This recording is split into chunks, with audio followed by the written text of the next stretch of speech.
दिनों में जो भी हम पहाड़ के लिए लड़ रहे थे, अब हमारी गिरफ्तारी का समय आ चुका है।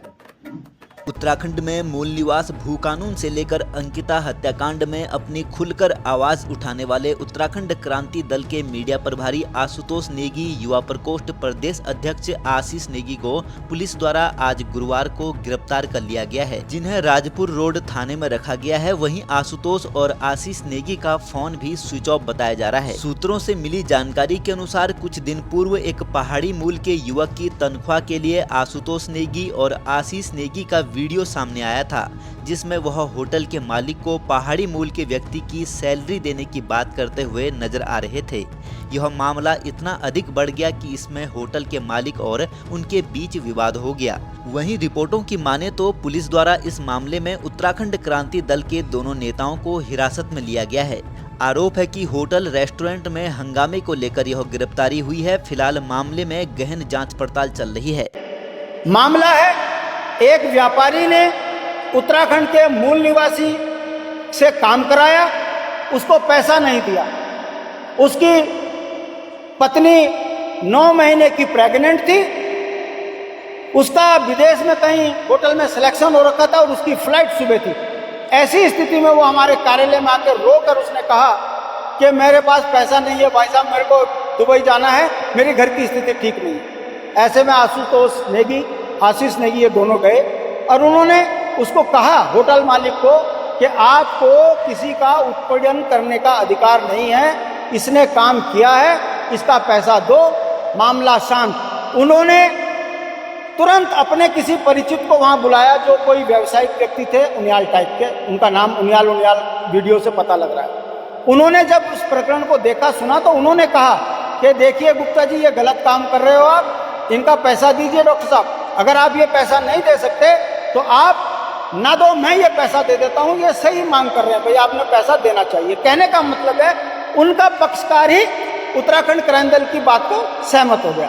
ऐसे में उन्होंने उस लड़के के अकाउंट में पैसा डाला, जो भी वॉटएवर किया होगा, मामला शांत हुआ। उसके बाद जो धमकी उसने उस लड़के को दी, वही धमकी उसने हमारे युवा अध्यक्ष को भी दी, जिस पर उसने, अध्यक्ष ने कहा, यदि आपको उत्तराखंड क्रांति दल का परिचय चाहिए तो परिचय देने का ये भी एक तरीका है। ये आक्रोश में कही गई बात उकसाने के बाद वो घटना घटी। ना तो कोई दुर्घटना हुई, ना किसी के ऊपर मारपीट हुई। ऐसे में सरकार के इशारे में ये मुकदमा दर्ज किया है। जो हमको जानकारी मिली है वो रंगदारी का मुकदमा दर्ज किया है। मैं पूछना चाहता हूं आपके माध्यम से, ना तो पैसा दिया गया, ना रंगदारी की कोई ऐसी बात है, यह मुकदमा दर्ज क्यों हुआ? अगर आप इसकी तह में जाएंगे तो देखिए, भारतीय जनता पार्टी की यह वर्तमान सरकार बुरी कदर घिरी हुई है और मुझे शंका है शायद धामी जी के दिन पूरे हो चुके हैं। ये बौखलाहट में, घबराहट में उन्होंने आशुतोष नेगी को मोहरा बनाया है और हमारा नौजवान युवा अध्यक्ष साथ में उन्होंने ले लिया है। ये बात मैं इसलिए कह रहा हूं कि आशुतोष नेगी अंकिता हत्याकांड का वो प्रमुख पैरोकार है, जिसने अंकिता बिटिया को न्याय दिलाने के लिए देहरादून से लेकर पहाड़ से लेकर दिल्ली तक ऐसा कोई मोर्चा नहीं छोड़ा है जहां पर उसने अंकिता को न्याय दिलाने की बात कही है। सूत्रों से जो हमें पता चला है कि एक राष्ट्रीय चैनल की पत्रकार ने जब धामी जी से पूछा कि वीआईपी कौन है, तो ये बौखलाहट वहां से निकली। मैं पूछना चाहता हूं, लोकतंत्र में न्याय संगत बात करना क्या गलत है?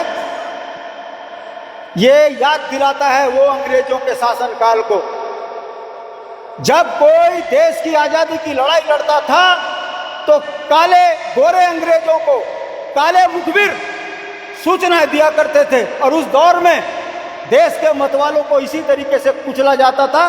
ये उसकी पुनरावृत्ति यहाँ हुई है। मैं आपके माध्यम से बता देना चाहता हूँ, ये सरकार बहुत बड़ी गलतफहमी कर रही है। ये सोचती है कि पैसों के दम पर मुकदमे लगाकर उत्तराखंड की आवाज को दबा देंगे। ऐसा होने नहीं देंगे।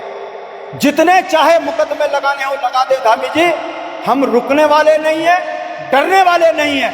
और जो चिंटू आपके इशारों में पहाड़ियों को गाली दे रहे हैं, ये समझ जाएं। अगर आर पार के लिए लड़ने वाले की अगर आप बात करोगे तो उत्तराखंड क्रांति दल इसका भी मुंह तोड़ जवाब देगा।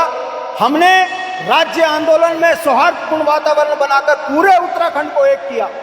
हमारे 42 मरे, मुलायम सिंह ने गोलियां चलाई, हमने तब भी कहा सर्वधर्म सद्भाव, हिंदू मुस्लिम सिख ईसाई उत्तराखंड के 4 सिपाही।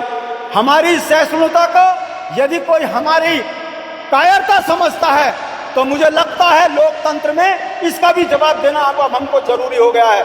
मैं फिर कहता हूं, धामी जी, ये दमनकारी नीति बंद करो। ये उत्तराखंड है, देवभूमि है, ये वो गुलदस्ता है जिसने लोकतंत्र के अंदर सबके साथ में सद्भाव की बात करी है। हमारे साथ अत्याचार हुए, हमने कभी भी किसी के प्रति कोई नफरत की बात नहीं करी, मगर प्रेमचंद अग्रवाल जिसको 4 बार उत्तराखंड की महान जनता ने अपने सिर पे बैठाया, मंत्री बनाया, मगर जैसी लूट की में के उसकी सोच में डाका पड़ा, हटाया उसको, तो छूटते ही उसने ये कह दिया कि मैं एक विशेष समुदाय का हूं इसलिए मेरे पे कार्रवाई हुई। ये जो नफरती चिंटू हैं, ये प्रेमचंद अग्रवाल के उकसाने में पहाड़ और प्लेन्स का झगड़ा कर रहे हैं। उसमें एक कोई भीम गुप्ता है, कोई महिला गुप्ता है जो पहाड़ियों को ललकार रही है। मैं पूछना चाहता हूं, ये तोमर, गुप्ता, गुजर ये पहाड़ियों को उकसा रहे हैं, मगर पहाड़ की जनता फिर भी शांत है ये कहकर कि चंद नफरती चिंटू उत्तराखंड का सौहार्द बिगाड़ रहे हैं। लोकतंत्र में पैसा लूटने के लिए ये भाजपा के पोषित दलालों की सी भूमिका में काम कर रहे हैं, ये ठीक नहीं है। उत्तराखंड के अंदर हमारा रोटी बेटी का रिश्ता है हर वर्ग के साथ। यहाँ की शांति को कोई खराब ना करे और ये नैतिक जिम्मेदारी पुलिस की बनती है। एसएसपी देहरादून ये जो सरकार के इशारों पे काम कर रहे हैं, मैं पूछना चाहता हूं, एसएसपी को नहीं दिखता?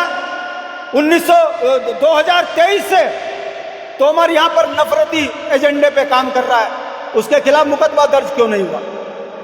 ये भीम गुप्ता के बारे में क्यों जानकारी नहीं ले रही है यह सरकार कि उत्तर प्रदेश में उस पर गंभीर अपराधों के मुकदमे हैं? क्यों उसका संज्ञान नहीं लिया जा रहा? क्यों नहीं पूछा जा रहा कि वो महिला जो पहाड़ के लोगों को ललकार रही है, क्या ये उत्तराखंड की भाषा है?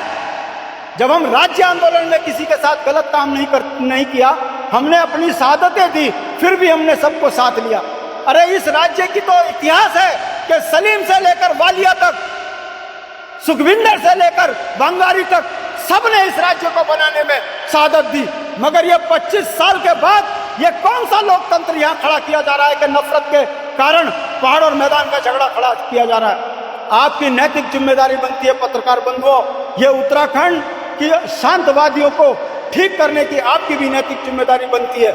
यदि आप यहाँ के इन बेईमानों के काले चिट्ठे को दिखाओगे तो निश्चित रूप से गुरुकुल नार्सन से लेकर बद्रीनाथ तक की परिधि में रहने वाले सभी पहाड़ी भाइयों के अधिकार संपन्न होंगे। गरीब के बच्चे के रोजगार छीन रहे हैं, गुरुकुल नार्सन से लेकर उधम सिंह नगर के गरीब किसानों की जमीनें बिक रही हैं। ये मुद्दे नहीं हैं, मगर मुद्दे बनाए जा रहे हैं पहाड़ और मैदान, ये ठीक नहीं है। मैं हाथ जोड़कर आपसे विनती करता हूं कि उत्तराखंड की सौहार्द को बनाने के लिए आप भी वही अहम भूमिका निभाएं जो राज्य आंदोलन के दौर में आपने निभाई थी। और मुझे उम्मीद है कि आपके माध्यम से एसएसपी देहरादून भी ये समझें कि आप यदि किसी एजेंडे पे काम करोगे, सत्ताएं हमेशा नहीं रहती, चरित्र सबके गिने जाते हैं। आपकी नैतिक जिम्मेदारी है, जो सौहार्द बिगाड़ रहा है, माननीय एसपी साहब, आप यहाँ पर उन पर भी कार्रवाई कीजिए। उत्तराखंड क्रांति दल विचारों से, क्रांति से पीछे नहीं हटा है। हम आर्थिक रूप से कमजोर हो सकते हैं, मगर आप यदि हमारा मजाक बनाकर हमको कमजोर करोगे तो इसके भी गंभीर परिणाम आने वाले समय पर इन्हीं सत्ताओं को भुगतने पड़ेंगे। मैं धामी सरकार से निवेदन करता हूं, नफरत की राजनीति छोड़िए और उन राज्य के मतवाले 2 नौजवान लड़के जो उत्तराखंड के बुनियादी सवालों पर संघर्ष कर रहे हैं, उनके खिलाफ इस तरीके के संगीन धाराओं पर मुकदमा लगाना बंद करें, इस मुकदमे को वापस लें, उत्तराखंड का सौहार्द बनाएं, ऐसी उम्मीद।